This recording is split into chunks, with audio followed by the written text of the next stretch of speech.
All right, good afternoon. Welcome to the Physics Colloquium. Today's speaker is Professor Jonathan Lunine. Jonathan is well known for his contributions on planet formation, habitability, evolution of solar systems. He participated in a number of NASA missions as a participating scientist or instrument contributor. He has an enormous number of NASA and international and national awards. He's a member of the National Academy. He is a fellow of the AGU. Jonathan was a distinguished professor at Caltech, where he served as a chair of the astronomy department. And recently, Cornell. He recently moved to Caltech, where in addition to being a professor of planetary sciences, he also serves as a chief scientist of the Jet Propulsion Laboratory. Please welcome Jonathan. Okay. Thank you, Mihaly. Appreciate it. So it's always a pleasure to be here in Boulder and to see some old friends and friends who I've known for many years, and also some new faces. So this is a topic that, to some extent, many of you in the audience will know well. So a little bit of this is preaching to the choir. But I do think it's important to keep in our minds, especially in these very uncertain times, why it is we explore the solar system and what some of the scientific promises. And in particular, one of those great opportunities is the possibility of finding not only environments where life could exist in the solar system, but even potentially where life exists today or once existed in the past. And finding that, of course, would be one of the outstanding scientific discoveries of the scientific age. So just in case you don't care about this, there's an interesting thing about life, and that is that we look out in the cosmos and we see organic chemistry going on all over the place. We see the elements that are in life. We see the simple molecules. We see reactions. There are plenty of places where chemistry is going on. And we only see one place in our universe where life is actually present, and that's the Earth. And that's not because life might not be present elsewhere. It's just because it's difficult to find and it's difficult to detect. And all life on Earth is biochemically the same. Morphologically, we have lots of diversity. I look very different from your run-of-the-mill bacterium or from a pine tree or whatever. But biochemically, we're basically all the same. The biological molecules, the membranes, the structures in the cells, are common to all life on Earth. So there was evidently some evolutionary process that occurred on the Earth, or maybe on Mars, where there was a bottleneck of some kind. There was a transition from chemistry that preceded life and maybe a kind of chemistry that's difficult to replicate in the laboratory, self-organizing chemical systems where catalysts are manufactured from other catalysts and build up complexity. And then there's some sort of a bottleneck here. And after that bottleneck, instead of having this biochemical diversity, which might have existed perhaps early on as life began, we ended up with biochemical uniformity and morphological diversity. So how did all this actually happen? Well, of course, nobody knows. Some of the great work on this has been done here at the University of Colorado. Thomas Cech and the RNA world. That was one of the great breakthroughs in trying to understand the origin of life, but we still don't understand how an RNA molecule might be put together abiotically, or how the selection of the molecules or the selection of the handedness occurred. We really don't understand any of that. So continuing work in the lab, that's important. But one way to get at that question is to find life elsewhere. And if that life had a separate origin from life on the Earth, then there's the opportunity to analyze life that is biochemically different from life on the Earth, and that may give us the clue as to how chemistry transitions from abiotic to biological chemistry. Now, there are many places where organic chemistry is going on. Latest we have is from Bennu, the asteroid that was visited by OSIRIS-REx. Titan, of course, has lots of organic chemistry going on. And there's a question, can you order these worlds according to where they sit in this evolution from abiotic chemistry to biological chemistry? And the answer is, of course you can. It just requires PowerPoint to do it. But does it really make any sense? And the answer is, for Bennu, it appears things are very primitive. I'll get to that in a moment. On Titan, the upper atmosphere of the chemistry really is very primitive. The organic molecules, the carbon number follows a Poisson distribution. There's nothing special about it. But maybe there's something going on the surface of Titan. And Dragonfly is a mission that's being developed now by APL that will go to Titan and tell us that. As I'll talk about, Enceladus is very interesting because it seems to have all the ingredients for habitability, for being able to sustain life, and maybe that's a place where life did begin, although it all hinges on the age of the ocean. Europa has an ocean, a liquid water ocean that could be twice the volume of all the ocean water on the Earth today, and so maybe that's a place where even somewhat complex life has occurred. And Mars evidently had Earth-like conditions, so maybe there was a transition to life there. And in fact, in the case of Mars, because it is so close to the Earth, there has been exchange of material between the two planets. Maybe life actually began first on Mars and made its way to the Earth. Maybe we're Martians. Maybe our ultimate ancestors killed off the Martians. Who knows? But all this is speculation unless we go to these places. So I'm going to talk about a few of them. The talk is going to focus on the outer solar system, but I'll spend about 10 minutes on Mars and try to make the case that returning samples from Mars tells us a lot more about Mars than just whether life began there. And then I'm going to pivot and talk about the outer solar system and the opportunities there.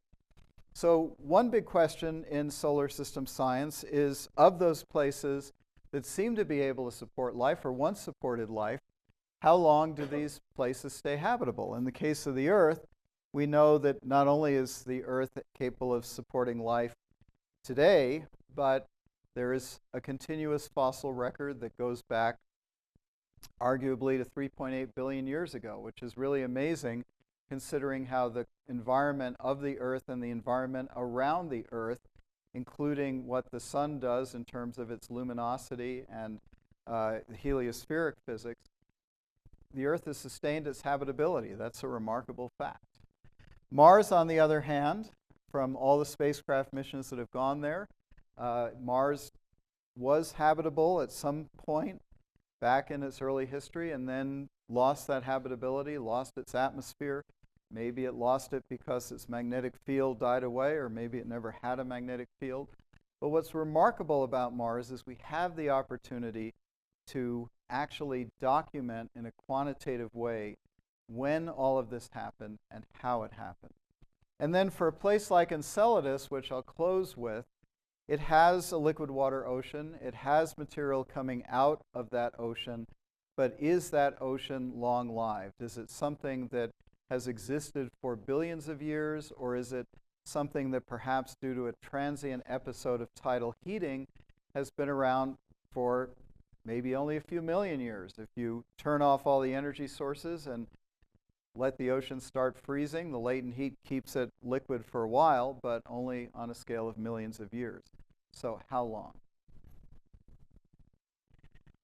And then I've already covered this. Did life exist, or does life exist elsewhere beyond the Earth? So I'll talk about Enceladus. I'm not going to talk about phosphine on Venus, even though it's important to go back there, and I'm not endorsing whether there is or is not pH3 in the stratosphere of Venus. I am agnostic about that. But there are lots of interesting clues that Mars had not only a habitable environment, but also had organic molecules that could have been the source of or processed through living organisms. So let's start with Mars. So one of the, I would say, cognitive dissonant aspects of Mars is that when we think of Mars, we tend to think of these pictures of this dry, desolate, flat place with a bunch of rocks scattered around and a nice picture of the piece of a spacecraft. I mean, that's how I remember it from Viking. I was 17 years old when Viking landed on Mars, and I thought that was the coolest picture in the world. But that's not the most interesting part of Mars. And it turns out that after decades of spacecraft observations from orbit and also from landers and some rovers, that Mars geologists, I'm going to be very careful to distinguish myself from them because I'm neither a geologist nor someone who studies Mars, but I was on the Mars Sample Return Independent Review Board number 2, and I drank the Kool-Aid, and I really do believe this is important. But Mars geologists have found places where liquid water, standing liquid water, did exist for long periods of time on the surface, long enough to deposit carbonates in some places, sulfates in others, long enough to produce mudstones, long enough to produce sedimentary layers that, in the case of Jezero Crater, are 25 meters in thickness and actually have a history of the successive deposition of material associated with fluvial erosion in one place on Mars. And this is a somewhat doctored low-angle orbital view of the western portion of Jezero Crater, which is where the Perseverance rover is currently collecting samples. And so this is not Jezero Crater. People confuse that. This is a little impact that's about a kilometer, crater's a kilometer in size, that postdates the crater. Jezero Crater is 40 kilometers across. It is part of a much larger impact basin, the Enceladus Basin. And it is remarkable in having this feature that looks very much like, and in fact, now that Perseverance has examined it, certainly is, a delta deposit from water that ran in this region billions of years ago, breached the crater wall here in the form of a channel, and dumped all of this material. Again, this is 25 meters high here. Dumped all this material over a long period of time because the nature of the material changes as sampled by Perseverance. So it's arguably a place where, in this remnant river delta, we can discover several things. One is, when did this actually occur? It's possible to radioisotopically date the crater floor. The crater floor consists of volcanics, some of which may be a later episode and some of which may be actually associated with the formation of the crater itself. So the river delta comes after that. But we don't have a way of accurately dating material in situ. There is an argon, potassium-argon remote in situ dating system, but it has an error of plus or minus 350 million years. To get accurate dates, you have to bring rocks back to the Earth and date them with multiple isotopic systems. So here's this remnant river delta. It contains sediments. It may contain fossils. We don't know. But it dates from a time that there was standing liquid water in this region. This river channel, which today is dry, as I said, breached through the crater wall. And what Perseverance has found, Perseverance started out sort of around here, worked its way up through here, around this little crater Belva, and into the river channel, found carbonates. And so evidently there was enough time for carbon dioxide with water and the rock to form carbonate deposits there. So above that, on the crater rim here, is exhumed bedrock from the actual impact itself. So this is the crater wall, part of the crater wall. It goes, of course, all the way down around here. And that is material that, when the impact occurred, that material would have been exhumed and dumped onto what is now the crater rim. And sampling that material allows the formation age of that crater to be determined. And then finally, there's evidence from orbit of megabreccias, which is a geologic term for material that could have been derived from an even larger impact, the impact that formed the basin, the Enceladus basin itself. And from orbital spectra, there's some hint that there may have been a fossil hydrothermal system in here. Certainly, the impact itself, if there was water, would have allowed for the mobilization, for the formation of liquid water, and the remnant heat from the impact would have created a hydrothermal system for a long period of time. So this region out here would give ages of the potentially of the original basin forming impact. So why is all that important? Well, that's important because the only absolute ages we have for the solar system are from meteorites, which tell us the age of the solar system. Earth, although the Earth record doesn't go back very far, goes back perhaps 4 billion years, a little bit more, and from the moon. And the lunar chronology, which comes from all the rocks collected by Apollo and Lunokhod and now the Chinese rovers, gives us a chronology of the early solar system in the Earth-Moon system. And the rest of the chronology of the solar system is derived by assuming that the impactor fluxes are the same out there beyond the Earth-Moon system as they are in the Earth-Moon system. There is evidence for a peak in impactor rates, late heavy bombardment. What caused the late heavy bombardment? It might have been a reassortment of the giant planets in what's called the Nice model, or it could have been something else. And in fact, there's even argument about whether that late heavy bombardment is a discrete peak in the impactor rate or is actually spread out and is in fact contaminated by collecting from the same lunar impact basin, but thinking that you collected from other impact basins, etc. Having a second absolute chronology of impacts from a planet that is not in the Earth-Moon system is critical to understanding the history of at least the inner solar system. Extending this to Mars will be as important as getting that original lunar chronology was from the Apollo lunar samples in the 1960s. And you can't get that from in situ dating. So from the point of view of pure planetary science, getting those rocks and dating them is critically important. There's some very interesting samples. There's one from near the river channel called Chieva Falls, which has indications of organic molecules. This is millimeters across now, so a little close-up from Perseverance. There are organics present. There's calcium sulfate alternating with the mineral hematite, which means there was water. This mineral, this rock was altered by water.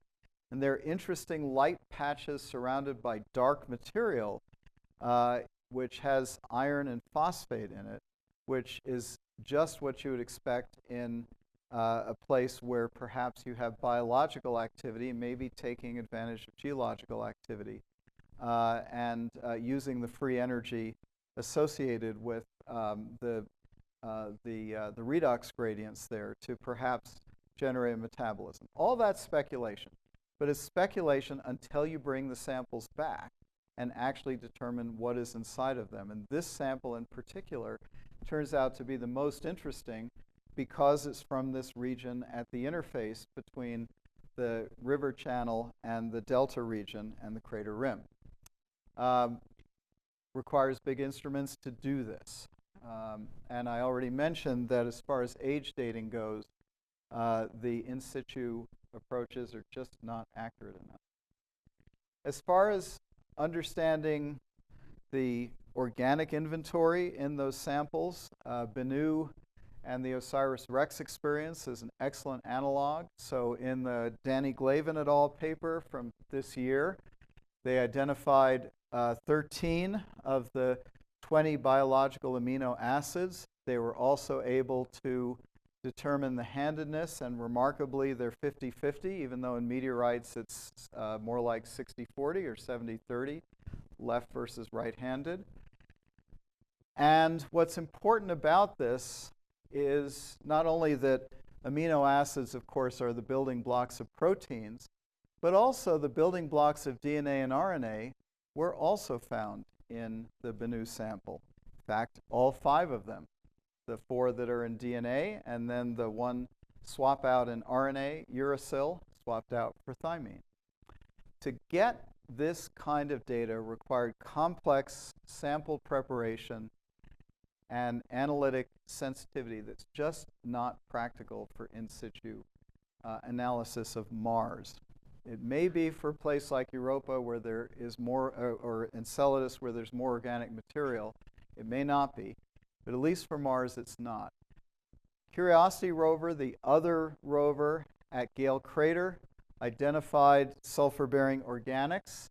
That instrument, the SAM instrument, was limited to about a part per million for amino acids, 1,000 parts per billion.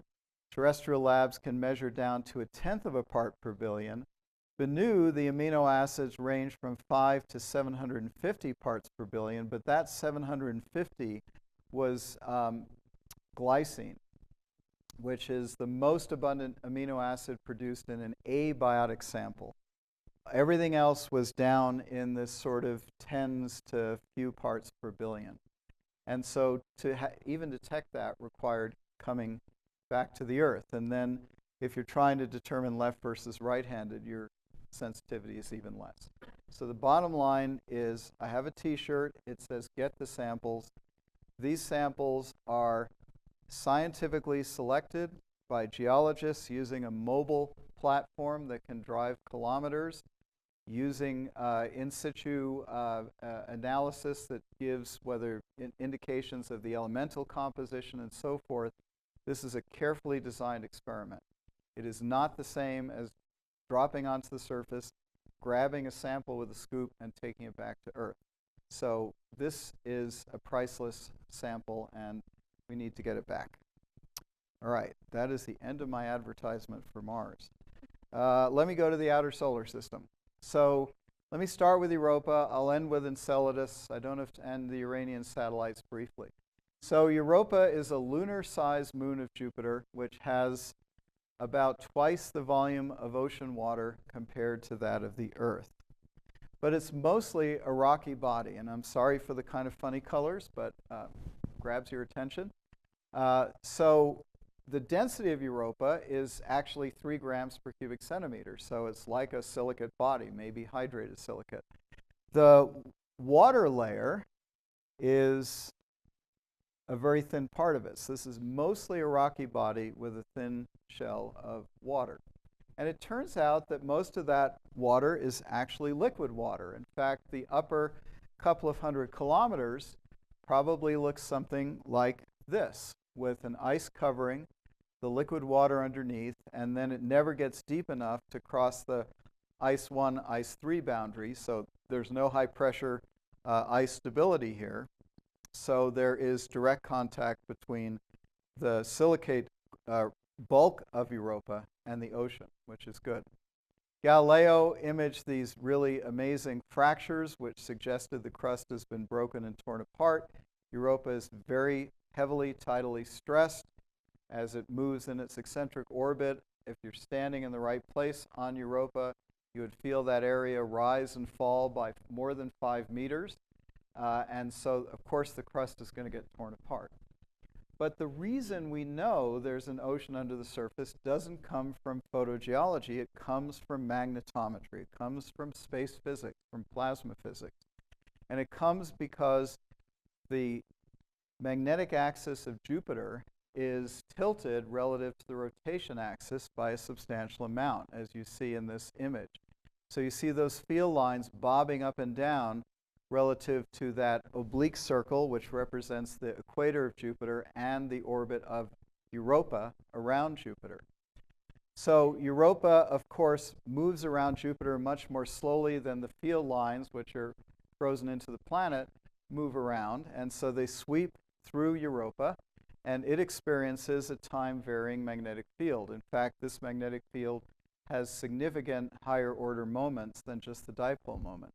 So because of that, if there's a conductor inside Europa, there will be eddy currents generated. Those eddy currents will generate an induced magnetic field, and that's exactly what the Galileo orbiter in the late 1990s measured in several different flybys. So now the salt content is not well determined because Galileo didn't have the instrument necessary to measure the plasma environment and remove that effect so that you could more accurately determine the conductivity, the electrical conductivity.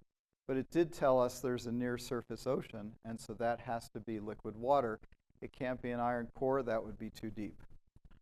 So subsequent to Galileo, the Juno spacecraft, which is doing very, very well, and we hope will have its second extended mission approved soon, has done a flyby of Europa. And there were two cameras that image Europa, one the Juno cam.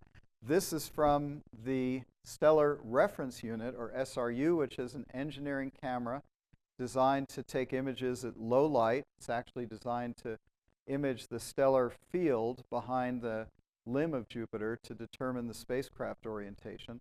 It's a great geology camera. This image was taken in Jupiter shine. The sun is somewhere else, so it's in shadow, but the reflected light of Jupiter is providing the image.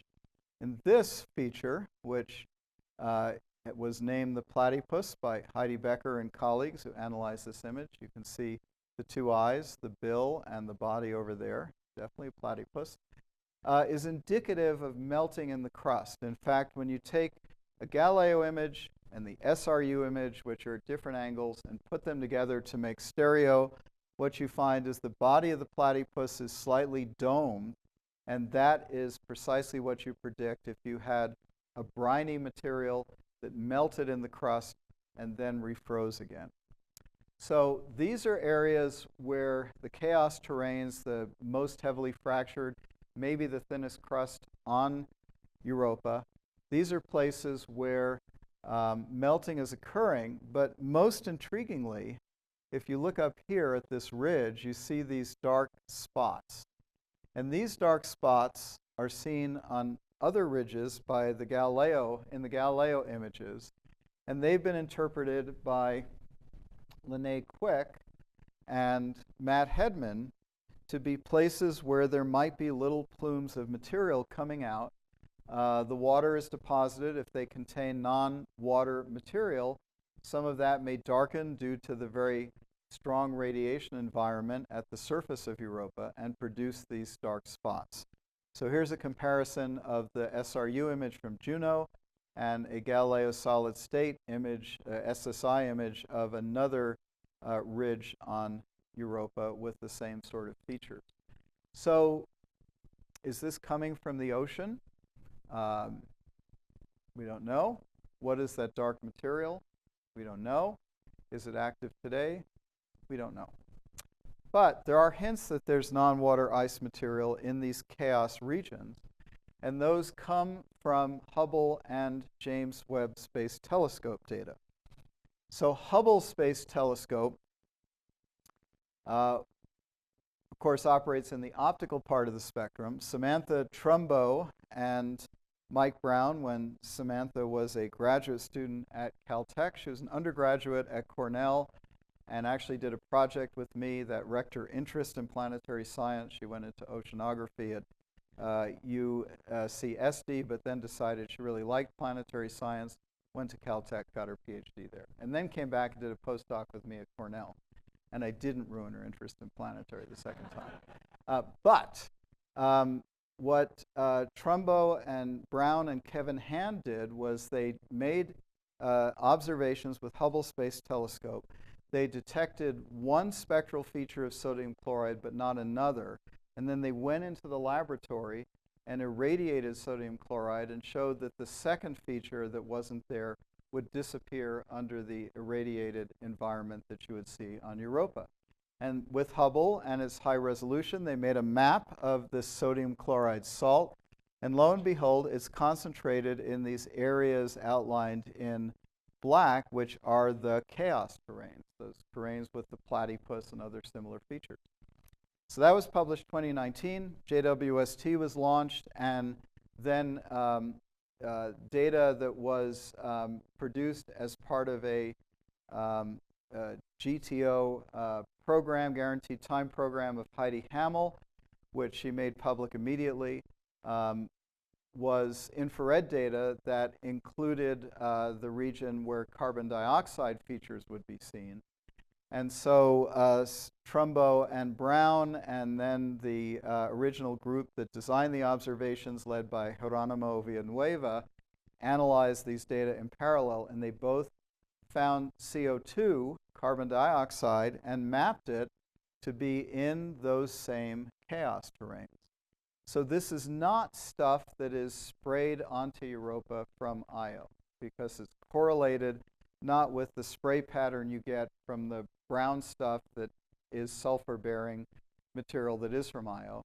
It's correlated with the geology, with the most heavily fractured, most active, seemingly most active parts.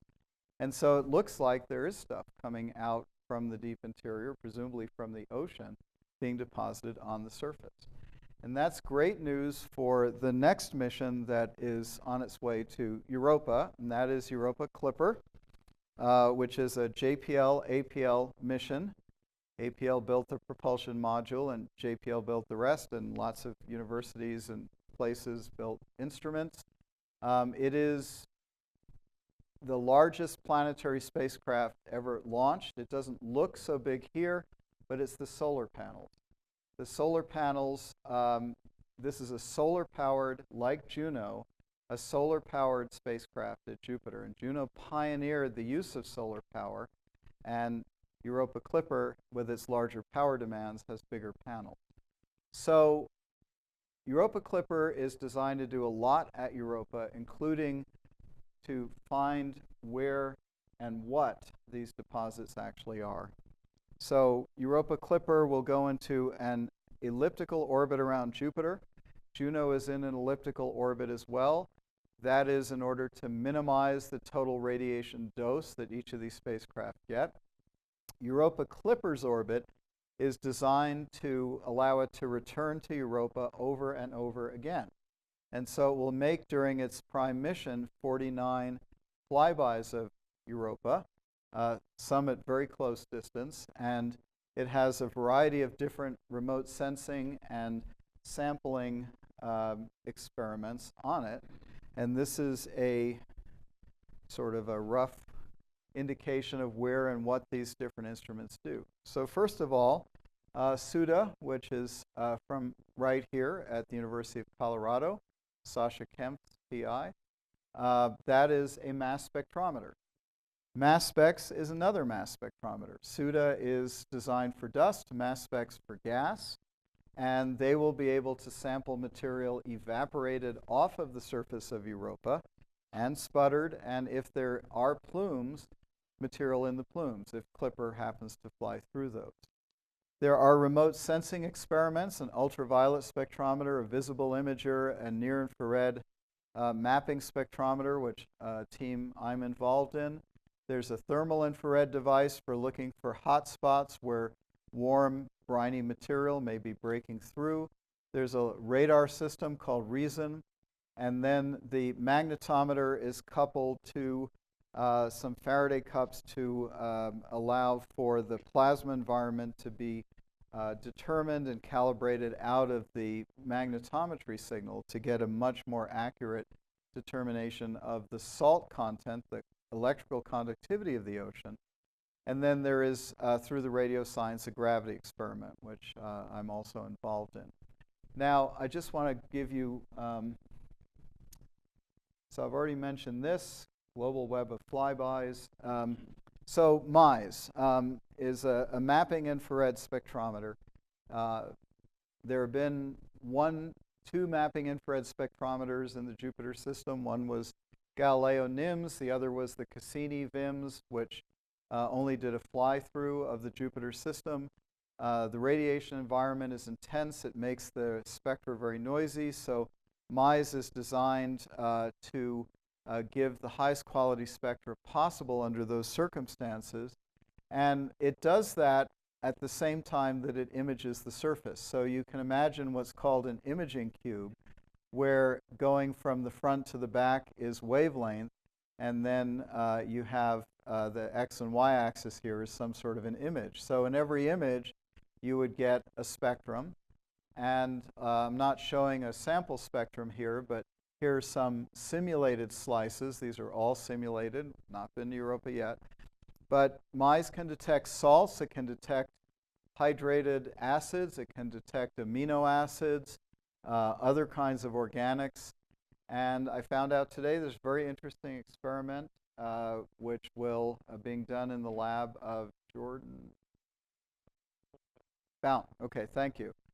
Which will simulate what you might see from both MISE and SUDA at the same time, which is great because those two instruments do very, very different things. So hopefully we'll be able to see these dark spots at high resolution and be able to determine the identity of these compounds. Are they organic molecules? Are there amino acids? Are there places where the ocean is coming up to the surface now? What is the oxidation state of that material? Because the radiation environment creates highly oxidized material out of water ice. It makes peroxides and oxygen-rich material. If that gets down into the ocean through the fractures, then you have highly oxygen-rich material at the top. You have where the ocean and the rock interact at the bottom, relatively reducing material, hydrogen-rich, and that provides a potential energy source for life. So very exciting possibilities that in 2030 we'll learn more about. There's another spacecraft, European Space Agency JUICE, which is also going to the Jupiter system, also launched actually a year before Europa Clipper was launched this past fall. It will do 2 flybys of Europa, but is mostly focused on the other Galilean moons. But there are correlative observations that are just now being worked out between the 2 missions. Let me now go on to Enceladus. So Enceladus is not a large object. In fact, it's quite tiny. It's 500 kilometers across. Remarkably, it has this large plume of gas and ice and dust that's pouring out of the south polar region.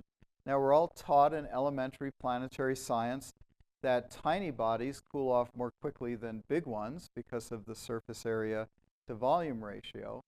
And you would expect this to be cold and just icy. It's got a density of 1.6 grams per cubic centimeter. So it's a little bit more ice relative to rock than Europa, but still has a substantial rocky region. Gravity measurements by Cassini confirm that the rock is down in the middle and the ice is on the top. But it's got this plume of stuff coming out of the south polar region. And again, the discovery of the plume was actually done both by imaging, looking at high phase angle where the sun is behind the board there shining at us and the particles are scattering this light, and also by the Cassini magnetometer, which detected this loading of the Saturn magnetosphere with particles in the vicinity of Enceladus. Remote sensing has been done in the optical and the UV, some great solar occultations. Once this plume was discovered, because the Cassini spacecraft carries mass spectrometers, which Galileo did not do at Jupiter, there was an intense desire to actually fly through the plume, which at high resolution actually resolves into individual jets. So part of the Cassini team, which included Larry Esposito, who I see in the audience here, based on the remote sensing observations, worked out that you could fly the Cassini spacecraft through this plume and it would survive. And all the rest of us said, are we going to blame Larry if the thing gets wiped out on the first encounter? But it turned out to be one of the biggest scientific bonanzas of this mission because of this fortuitous presence of two mass spectrometers on the spacecraft, one designed to measure dust in the Saturn system and the other designed to measure organics in the upper atmosphere of Saturn's moon Titan. Completely fortuitous for Enceladus. Here are the main fractures, the tiger stripes, or the International Astronomical Union calls them sulci, Latin singular sulcus, fractures, I guess. Here at very, very close distance, this is a remarkable image. It was designed by Paul Helfenstein, then at Cornell. He's now retired, part of the imaging team led by Carolyn Porco. To get hundreds of meters resolution like this, or tens of meters resolution, required turning the spacecraft during a very close flyby so you wouldn't smear the image. And you can see that these larger features at the kilometer scale resolve into this tortuous assemblage of fractures from which material is coming out. You can actually see fan-shaped deposits in some places. So it's coming out of something. It's coming out of the interior. You probably don't need this slide here in Boulder. Just in case, a mass spectrometer is an instrument that separates different species by mass, technically mass over charge, but species are typically singly ionized, so it's mass. Here's a quadrupole mass spectrometer. The CDA instrument from here and Germany is a time of flight mass spectrometer, so it operates a little bit differently. But the principle is that you use electric fields to separate these. You ionize the material and then you separate the ions by mass by passing them through an electric field. Okay, so the mass spectrometers provided evidence that there is an ocean underneath this icy surface of Enceladus. Now, you couldn't use the magnetometer to look for induced magnetic fields because Saturn's magnetic field is closely aligned with its rotation axis. It's much weaker than Jupiter's. It's very dipolar, so there's not really a time-varying field. So there were really three techniques. One was measuring the gravity distribution to detect that there was a slight bump up in the density somewhere below the ice that is indicative of liquid water. The second is from the mass spectrometry, that the larger ice grains that were ingested by the mass spectrometer were relatively salt-rich, between 0.5% and 2%. Ocean water is 4%.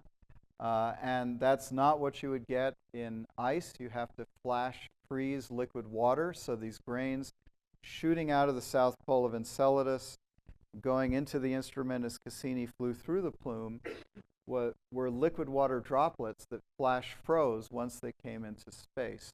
And here's an example. Here's a mass spectrum log of amplitude versus mass in mass units. So here, this is from the Postberg et al. Paper 2011, the CDA team. Here's sodium, various sodium ions, potassium as well, and there's a chlorine as well, NaCl.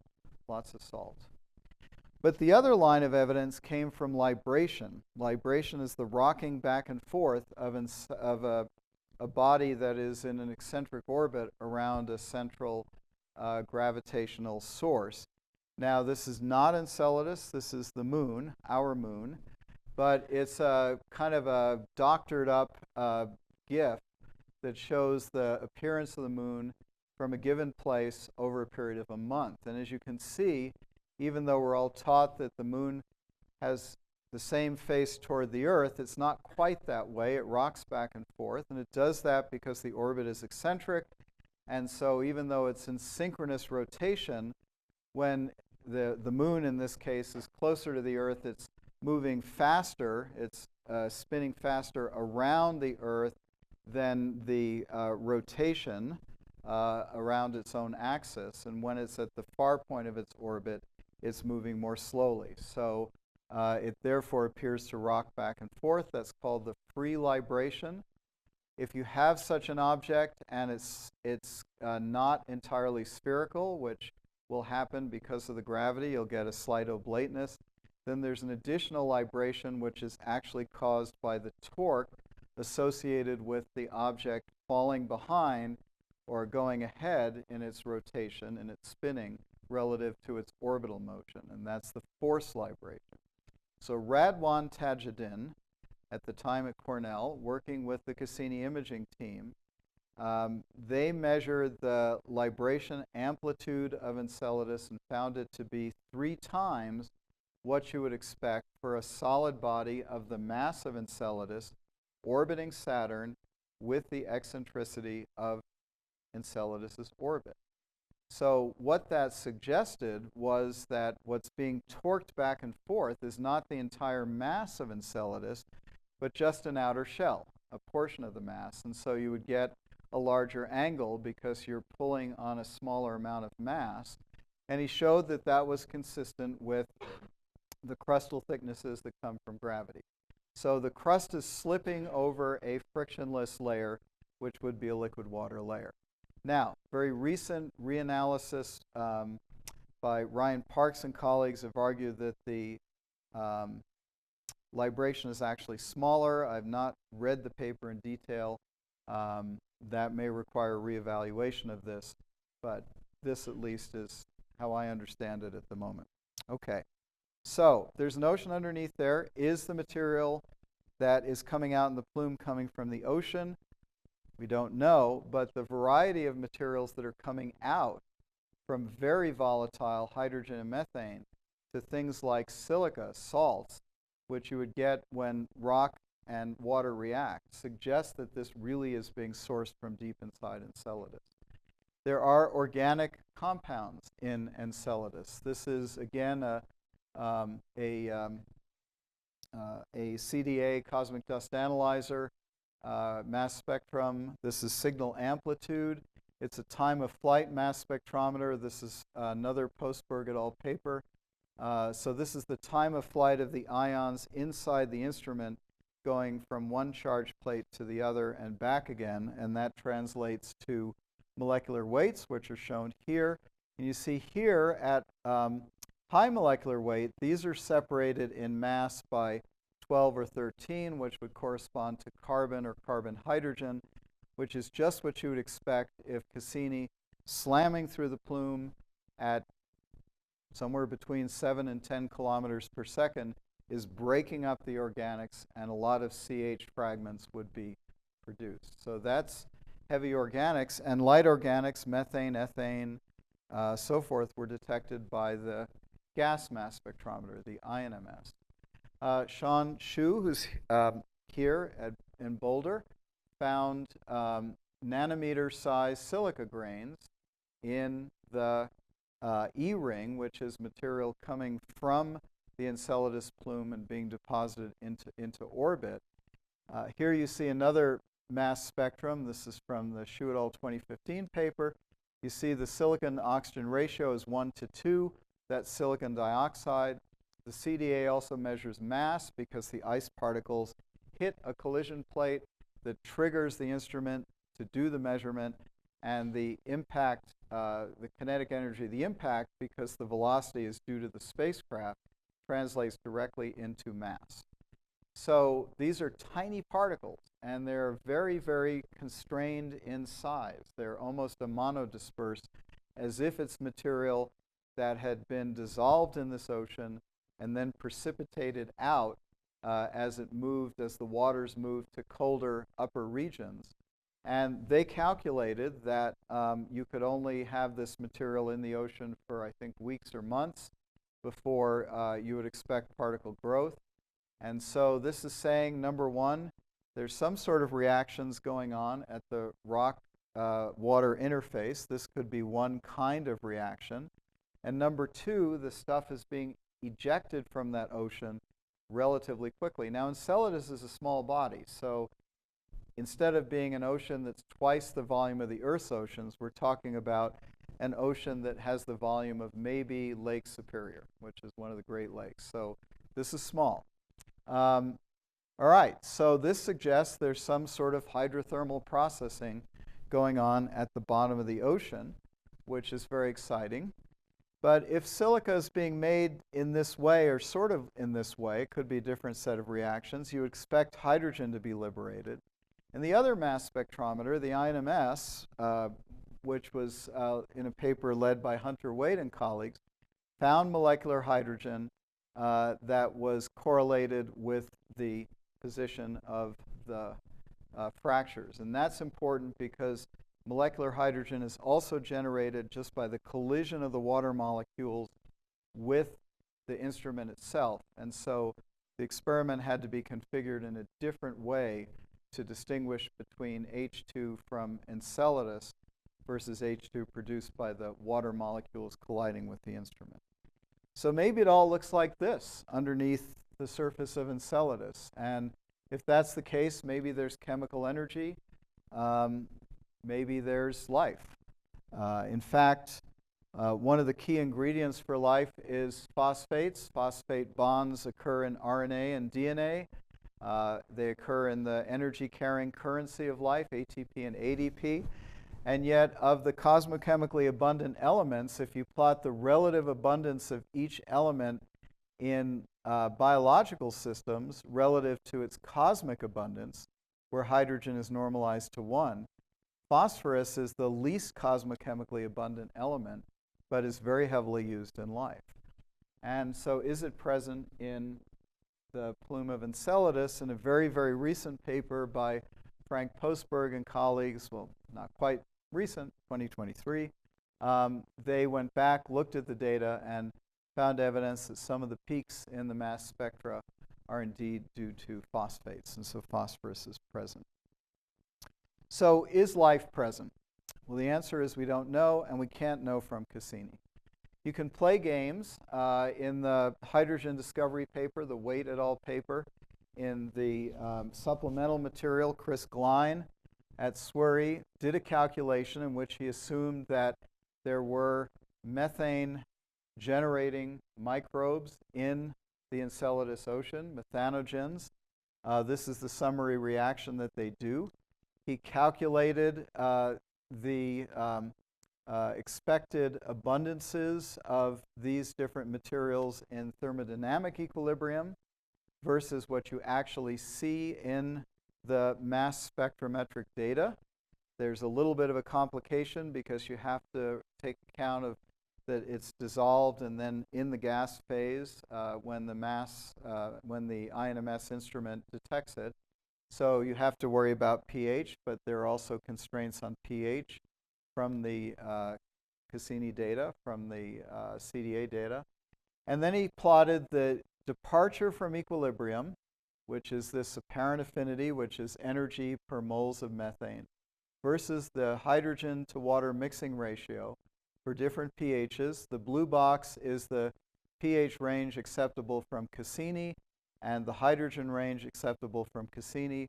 0 by definition is chemical equilibrium. Enceladus's ocean is out of chemical equilibrium. It provides energy if this is the reaction. And Earth microbes in some hydrothermal systems have a somewhat similar chemical affinity. Their environment is somewhat like this. And so it could be that there are microbes like this in Enceladus. All this is a plausibility argument. It's not a proof. It's not a demonstration. It's just a plausibility argument. We need to go back and determine if life is actually present. So how do we do that? Well, it depends on what you want to know. Cassini provided the basic information on habitability of the ocean. If you want the general indicators of the existence of life, the biomolecular components, the metabolic products of life, the amino acids that they ingest and they exude, the fatty acids that they make and exude into the ocean, essentially microbial poo. A mass spectrometer will do it. A high-resolution mass spectrometer with resolutions like the mass specs on Europa Clipper, or even several times more than that, is sufficient. And you can fly an instrument like this through the plume of Enceladus on a spacecraft. We proposed that, a group of us, Enceladus Lifefinder, including people here at Colorado, Sasha Kemp and others. And that would get you an indication of whether biological activity is potentially the source of this material. If you want to know what the functional molecules are and what the metabolism is and whether the cellular structures are there at all, you probably have to do a lot more. First of all, the amount of water that you get in a fly-through of the plume, if it's like lake water on the Earth, would only get you at most one cell. So you have to collect more material than what you get in a plume fly-through. You can do that by landing on the surface, opening an umbrella, collecting the fallout of the jets. That's one way to do it. But you need more elaborate instruments. I'm not going to talk about those because I'm out of time. But from my point of view, the next step is to go back with very high resolution mass spectrometers and see if the abundance distribution of amino acids, if the fatty acid carbon numbers, if the isotopic ratios are all consistent with biology as we understand it on the Earth, or more consistent with simple abiotic organic chemistry. All right, I'm going to close with just an advertisement. The Uranian moons are the last really unexplored regular satellite system. Voyager 2 in 1986 took a quick look at them, but because it went through the Uranian system like a bullseye, these were very fast looks. Nonetheless, the lessons that have been learned from exploring the Saturn system suggest that any of these 5 moons, maybe excepting Miranda, maybe not, are all big enough to have oceans, and Ariel has probably been tidally heated, and Titania is big enough to have a liquid water layer just on the basis of radiogenic heating itself. So this is the next big outer planet adventure, and a big component of it should be to go fly through the system, make repeated passes of the moons, and see if they have oceans from gravity data, from magnetic field data, maybe carry a mass spectrometer in case there are plumes present. This was the highest recommendation in new flagships after Mars sample return of the solar system, the Planetary Science and Astrobiology Decadal Survey. It figured prominently in the Space Physics Decadal Survey, which came out a year or so later. I will not be around when this happens, but it's an exciting possibility, and it will, I think, at a minimum, expand our list of places where life could exist in the outer solar system. With that, I'll take questions.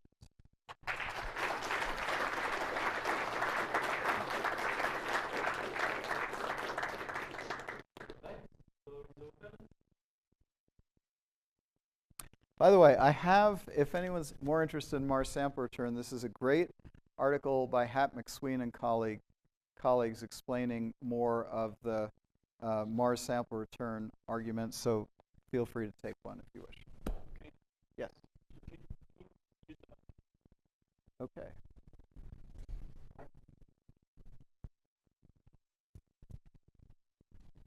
I'm sure most of the audience thinks I'm going to attack you on Mars sample return.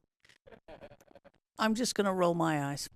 My question for you is, with Europa Clipper, I was very interested in your discussion of how at Enceladus there was reasonable evidence that it's quite possible there could be the substance coming out may have come from equivalent of the black smokers in the Earth, right? What about with Europa Clipper? What do you think we could measure that would help us decide whether or not the material is similar? That there's material, smokers producing organic material from the rock, ice, water interface at Europa. Right, so we don't have a plume, or we don't think we have plume, which makes it more difficult. So there are a number of things that can be done. First of all, trying to measure the composition of those areas that seem to be radiation darkened to see if they have organics and what other salts are present. Secondly, from the 2 mass spectrometers, especially SUDA, being able to measure material that is lofted off the surface and seeing if there are silica grains or other things, that's really important. Determining the crustal thickness, which we get from the gravity and to some extent the magnetic field data, of course the salinity of the ocean, and the reason radar should be able to tell us how heavily fractured the crust is, and therefore whether there really are pathways going from the ocean to the surface. Hi. What would be your opinion, level of interest on an ice penetrator mission, and would Enceladus or Europa be the logical candidate? So the challenge is the thickness of the crust. The minimum thickness at Enceladus, which is at the South Pole, is 5 kilometers. For Europa, it's probably at least 1 kilometer everywhere. There might be places where it's less than that. Getting a penetrator through that is really tough. Getting a melt device through, on the other hand, a melt device, yes, and there have been a number of studies done, and the challenge, of course, is you have to be able to maintain communication with the surface, and so it's a mass issue with cables and stretching and all that stuff. Well, so I think the answer will come first from Europa Clipper for Europa. For Enceladus, I think nature's giving us a free delivery service, and we just need to take advantage of it. And whether we want to pick up what's delivered in the plume or land in the region of the jets and open an umbrella and get more material is just coming to us for free, and it's fresh, and we should just take advantage of that. What is the status and prospects for a Mars sample return? So Mars sample, right. So I told you I was on the IRB2 before I joined JPL. So Mars sample return was endorsed in 2 parts in 2 decadal surveys of planetary science. The first was the endorsement of building a rover to